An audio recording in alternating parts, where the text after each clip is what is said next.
Chapter 4, Carnival, Part 1. Ouch! Twilight winced. Spike poured some form of strong-smelling alcohol into the talon gash on her left shoulder and then tightened a bandage over it. The alcohol stung as much as it cleaned.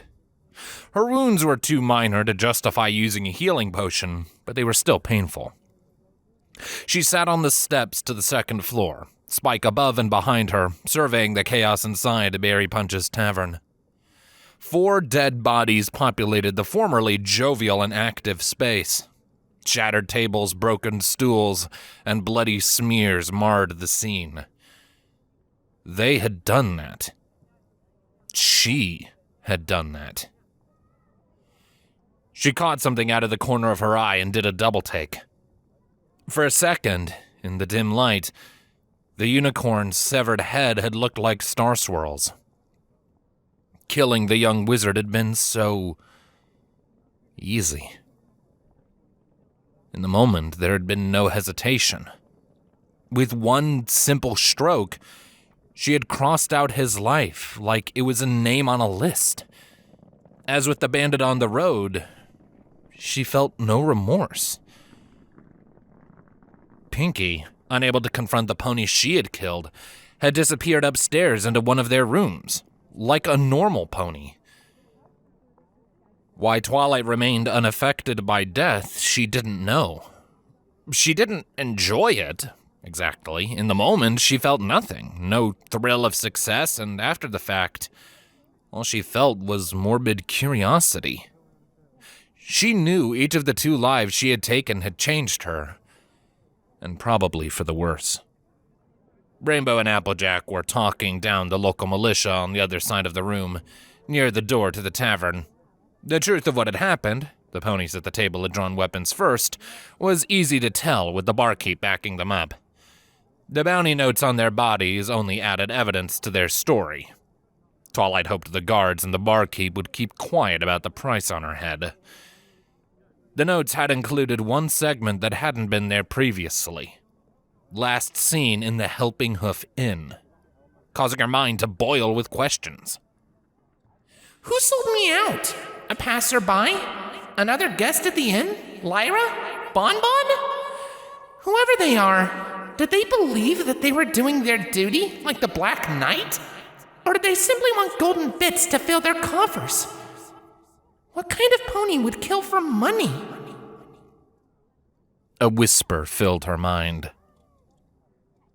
You killed a pony for a sword. The self-conscious voice brought her train of thought to a dead stop. It took her a moment to dismiss it. After the bandits had her sword, they could have taken everything she and Pinky had, property and innocence. They had tried to hurt her, and they had paid the price. She was going to live as best and as long as she could. A moment later, another dark thought flashed across her mind. Maybe you should have killed them all to keep them from hurting anyone else. Applejack broke her silent musings. Well, that's that. The coin they had will pay for the cleanup, and the guard's gonna keep the rest of their stuff, she said from the bottom of the steps. She paused for a moment before adding, Next time, tell me which direction to look. Twilight's ears drooped. I'm sorry, she murmured. After Rainbow poured the potion down Applejack's throat, the worst mark she bore from the wizard's spell were a few singed hairs. Still, one of Twilight's friends had been hurt because of her inexperienced mistake. Applejack sighed. No, I'm sorry, Sugar Cube. She sat next to Twilight on the steps and put a hoof around her shoulders. You did good. It's partly my fault. I heard you call, and I thought you were in trouble again. She chuckled. Granny told me to look after you, but gotta keep my own hide intact to do that. Yeah, you did good, Rainbow said from her opposite side. Your first spell went all whoosh and ruined that cleric's day. And then you took on that griffin in a sword fight, and even I had trouble with that one. Oh man, and that last spell? Whew, I'm pretty sure that griffin wet himself. She guffawed, tears of mirth springing to her eyes. And then before I got up, you'd taken out the unicorn too. She regained her composure and said, You are a real terror, Twilight Sparkle. Twilight cringed at Rainbow's statement. Her expression, combined with Applejack's hard stare, made Rainbow backpedal. Well, I mean, you did what you had to do. Nothing that any pony wouldn't have done, she said awkwardly. But, Applejack's right. Communication is key. Like how I let you know where the griffin was. Twilight nodded. She closed her eyes, remembering the frightened look on the unicorn's face before he died. She was a terror on the battlefield. A natural killer. During the fight, after Applejack had been hurt, everything had become so clear. It's a good thing you can look after yourself, Twilight, or I'd be stuck in the celestial plane forever, Spike said, no doubt attempting to lighten the mood. She almost smiled, but then Spike ruined it by adding, I mean, with the bounty and all, I can't believe you didn't tell me about that. Twilight ignored Spike. She considered Applejack and Rainbow. She could tell from their demeanor that they had both killed before. Maybe they can tell me something, she thought. You've both been in a lot of fights, haven't you? She asked. Rainbow nodded vigorously. Oh yeah, tons. I had my share of tussles, Applejack said. What were they like? Twilight said. Oddly, they both went silent. Even Rainbow. Finally, Applejack broke the pause. I've only ever had one real big one before I met you, Applejack began. Trio of bandits came to our farm. Just us there in those days. They were running after robbing a place in Ponyville and needed a place to hole up for the night. And once upon a time, Granny could have taken them all without breaking a sweat, but, well, she ain't as young as she used to be. She let them come in and hide in our house. I didn't understand why at the time, but now I know she didn't want us getting hurt, and she wasn't sure she could take down all the bandits before something terrible happened to one of us. They were lucky they didn't hurt Big Mac too bad when he tried to stop him, or Granny would have really let him have it. Applejack's eyes grew distant as she continued her story. My little sis, Apple Bloom, she called from upstairs. She had been in bed, seeing as, she was a teensy little filly, and it was well after her bedtime, but, well, she wanted to know what all the commotion was about. The bandits reached for their weapons, and I knew I couldn't let them hurt little Apple Bloom. I ran up the stairs to warn her. One of the bandits shouted, "Get her," and they started chasing me. They must have thought I was gonna do something, but I was nothing but a scared little filly. I took Apple Bloom, I ran into our parents' old room, shutting the door to keep him back. They were right behind me, though, and before I knew it, they were banging on the door, trying to knock it down. I was right terrified at that point. I thought they were gonna kill me in Apple Bloom, so I grabbed my pa's old chain out of a chest and the front of their bed. I grabbed his hat, even though it was a size too big then, because what made me feel bigger. By the time I had the chain on my tail, the door slammed open and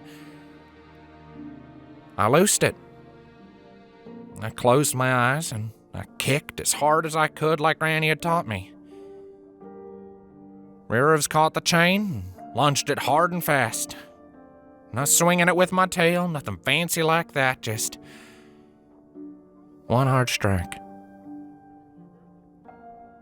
Spike hit the first pony through the door right between the eyes. Didn't even make a sound, he just fell. He was just dead. Everything was instinct at that point. Pulled back the chain with my tail, swung it in an arc. Second bandit batted it aside like it was nothing. I wasn't strong enough. Thought I was done for. Then Granny's old magic axe came whirling through the doorway, killed them both in one throw. When she got to me, she didn't scold me. Didn't say a word. She just held me. Applejack blinked back tears as she finished her story. So, that chain? Twilight asked, looking closely at the chain on Applejack's tail. Despite being golden-hued, the chain was simple. The spike that had saved both of their lives sat offset on the end, with a chip taken out of the metal near where the spike connected to the chain. A single magic rune was etched into the spike. Seeking, Twilight translated it. She guessed it bore some enchantment.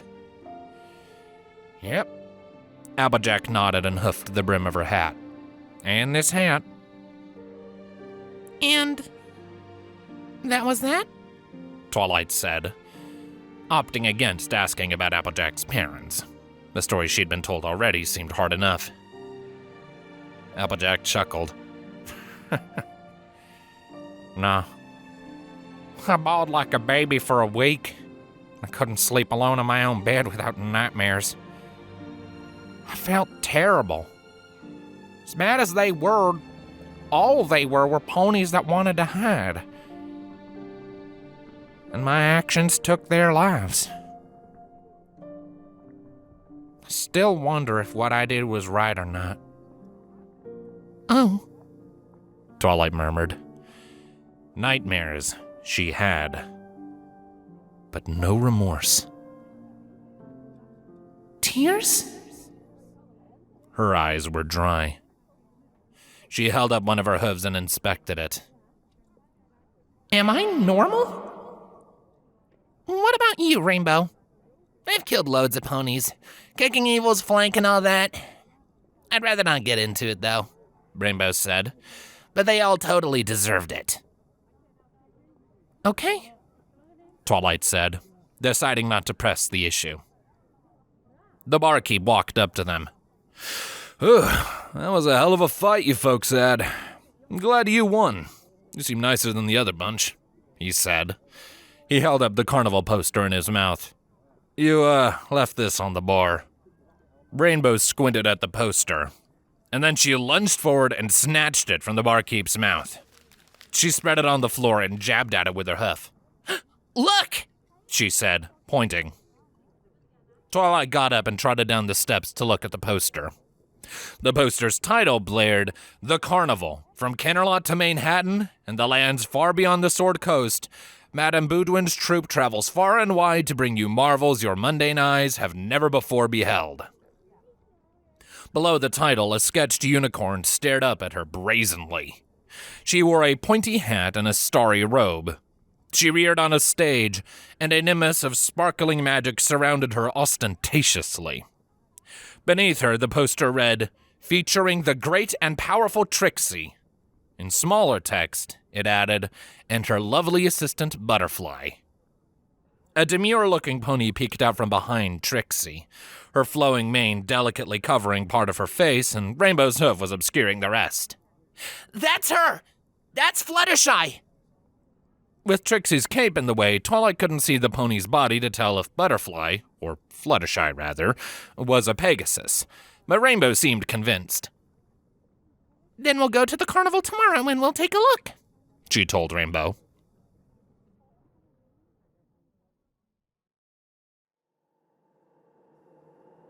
Twilight stepped into the clearing. An array of 3 stone rings covered the ground. Shadows swarmed around her, grasping. She recognized the clearing, and she ran. She galloped through the gates of the Helping Hoof. Before her loomed a monolith of shadow, rectangular orange eyes peering down at her. Steps led up to a single door set in the monolith's side. Inside, she would be safe. She lifted her foot, steps beneath it, and started to climb toward the door, only for fear to grip her when the figure in armor appeared. The Black Knight rose from the shadows at the top of the steps. When he began to walk towards her, each hoof fell silently on the wooden steps. She tried to move away from him, but no matter how fast she galloped, he effortlessly closed with her. He walked past her without a glance. She looked down and she couldn't see her own hooves. Quickly, she darted towards the door, but before she could get there, cool air kissed her flank. Nice try, the Black Knight said, the voice of Tarn Inkstoke emerging from his helmet, his burning eyes fixed on her. He saw her. With nowhere left to run, she drew her sword. So be it, the Black Knight said, his voice his own. He swung the monolith at her, the keep coalescing into his shield, betraying her trust. She lifted Solstice and met the shield with a brilliant flash of violet. Both weapons spun off into the darkness. The Black Knight stood over her with his hoof poised to strike. On her back, she desperately scrambled for her survival. She found his shield, and with a cry, she lifted it and swung it in her levitation. The bladed edge bit into the Black Knight's neck. Star Swirl's head rolled in the dust. A whispered accusation rose from the shadows. You killed him? No! Twilight screamed as she came awake. She lay in a bed, heart racing. With the dim light of a cloudy dawn filtering in through the window, she could see Pinky stir in a bed a short distance away on the opposite side of the room. Twi? Pinky said as she looked blearily at Twilight. Spike shifted, curling in a basket. He murmured, then returned to softly snoring. Sorry. Twilight whispered. It was nothing. Bad dreams too, huh? Pinky said, careful not to wake Spike. Yeah. Twilight nodded. Pinky? She paused. Yeah? Did I kill Star Swirl? Twilight asked. What? No! The Black Knight killed him, silly. Twilight held one of her hooves above her and stared at it. But if Star Swirl hadn't decided to be my guardian, he wouldn't have died. He died because of me. No! He died because the Black Knight killed him. Pinky hissed. Twilight sighed as she let her hoof drop back down onto the sheets. Typical Pinkie Pie. She thought. You wouldn't understand. She murmured. Pinky sat up suddenly in her bed. What? You know I miss him too, right? He was important to me too. If anyone understands, it's me. And I know that he was one of the kindest and bestest and nicest ponies I've ever known. I know he wouldn't have had it any other way. She stared hard at Twilight. Twilight met her gaze immediately. And here you are, blaming yourself, Pinky continued. Twilight, sometimes ponies will die for you. And sometimes they'll join you on some dangerous quest, even if it means they might die, or they might have to kill some pony. 'Cause sometimes when they have to, that's what friends do. Twilight bristled. I never wanted them to do that. A look of hurt crossed Pinky's features. She jumped out of her bed and stormed for the door. Twilight sat up. Pinky, wait. After opening the door, Pinky paused in the doorway. You help, and you want help. That's what being friends is. Do you even know what a friend is, Twilight Sparkle? Or did Star Swirl dying make you too cold to remember? She stepped forward and slammed the door shut, leaving Twilight behind with only her accusing question. Spike lifted his head out of his basket. What was that all about? He asked. Sighing, Twilight clambered out of the bed. Before Pinky even finished recovering from having to kill some pony, she pestered her friend with misplaced guilt. She really was a terrible friend. I said something I shouldn't have. And she's been through a lot. Is she gonna be okay? I hope so.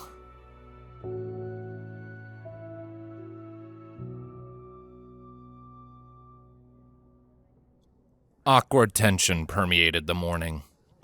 Pinky remained icy over breakfast, and they hardly said a word as they prepared to leave for the carnival. Twilight tried to apologize, but Pinky cut her off.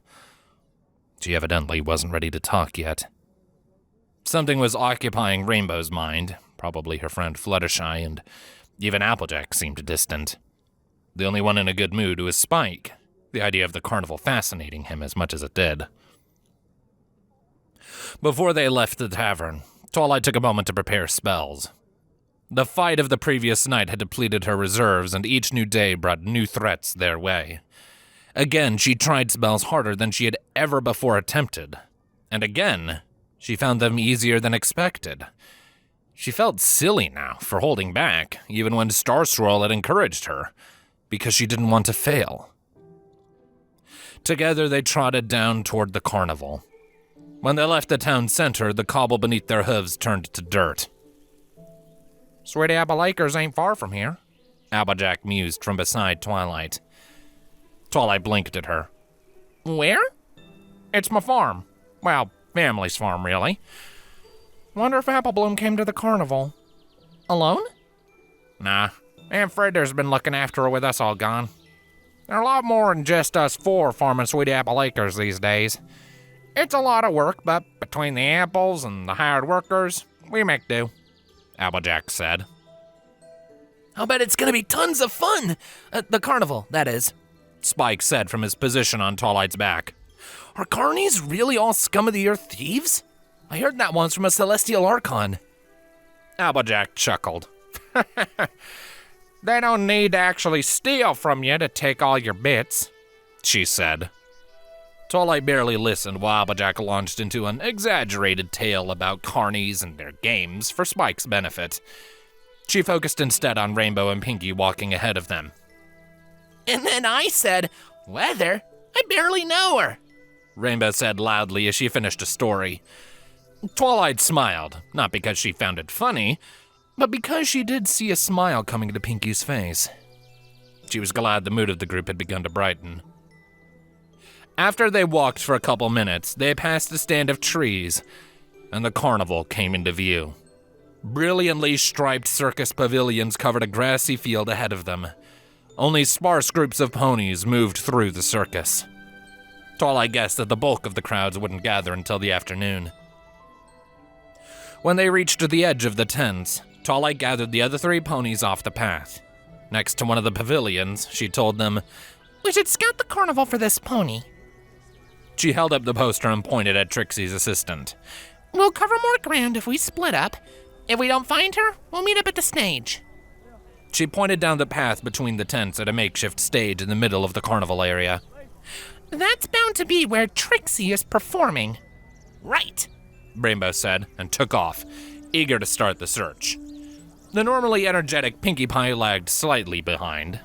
Last to leave, Applejack lingered beside Twilight. What do I do? Spike said. Twilight smiled. You can stick with me. Satisfied, she set out to explore the carnival, and Applejack trailed after her. Twilight rolled her eyes. You don't need to watch me all the time. I'll be fine. Oh, it's not that.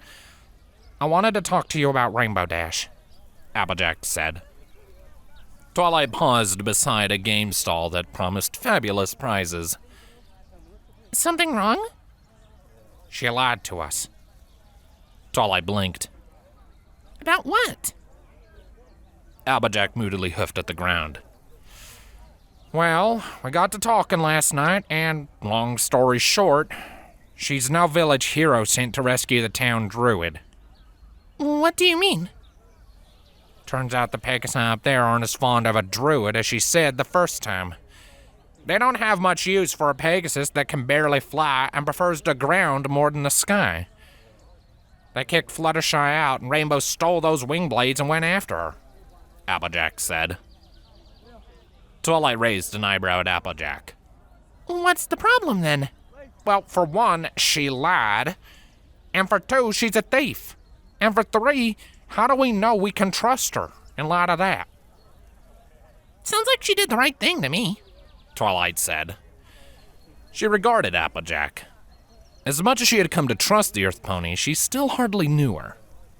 What do you think we should do? Applejack looked off to the side at a colt trying to beat the carnival game instead of meeting Twilight's eyes.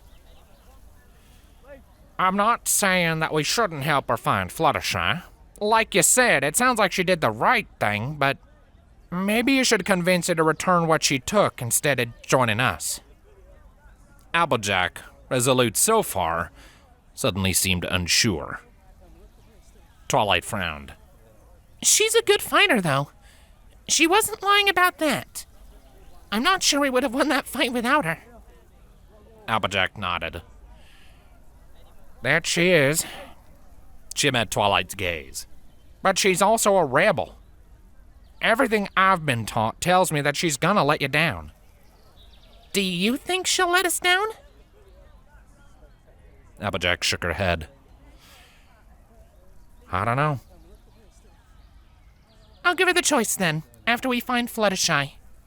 She can come with us, or go wherever she wants. Fair enough, Applejack said. Satisfied, she turned and ventured off among the pavilions to begin her own search.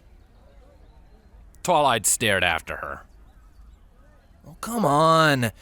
Rainbow's not gonna let you down, Spike said. I hope you're right, Spike. Twilight said. A voice caught Twilight's attention. One more try. A colt said irritably as he slammed a bit down on the nearby game booth's counter, beside where Twilight and Applejack had been talking.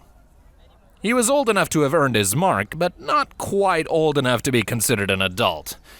The filly beside him looked bored. The unicorn in the booth smiled and nodded. Sure thing, son. He levitated a ring out from behind the counter for the colt. Twilight peered into the booth. Clearly, the objective was to land the hoop on one of the 3 poles within the booth, with the middle one labeled Grand Prize and set the furthest back. Dolls, pretty rocks, and Zaharvian bead necklaces stocked a shelf above the poles, serving as prizes. She saw the colt's 2 previous missed throws lying in the dirt. The colt took the ring in his mouth and tossed it with a flick of his neck. The colt's quality throw sent the hoop sailing toward its mark. It hit the grand prize post and then flipped over it. Twilight squinted. There was something wrong about the way the ring had hit the post. The colt groaned in frustration. I give up, He said. About time. The filly said. Ooh, I want to try. Spike said in her ear. I think he's cheating. The post is enchanted. Twilight whispered back. The unicorn took his bit and moved it into a drawer in the back of the booth. Twilight was about to move forward to confront him, but before she could, she noticed the drawer slide open again, this time moved by a blue aura. A pile of bits slipped out the back of the booth, unnoticed by the unicorn. Rarity stepped into Twilight's view a couple of tents away. The fashionable sun hat poised perfectly on her head made her look entirely unlike a thief, and Twilight noticed that she had levitated the bits out of her line of sight around a tent, a challenging skill to master. Still, the bits filed into her saddlebag in a controlled fashion. With a natural confidence, Rarity strode out onto the path. Twilight kept her eyes on the white unicorn, and she spotted Rarity slip 1 bit into the colt's bag.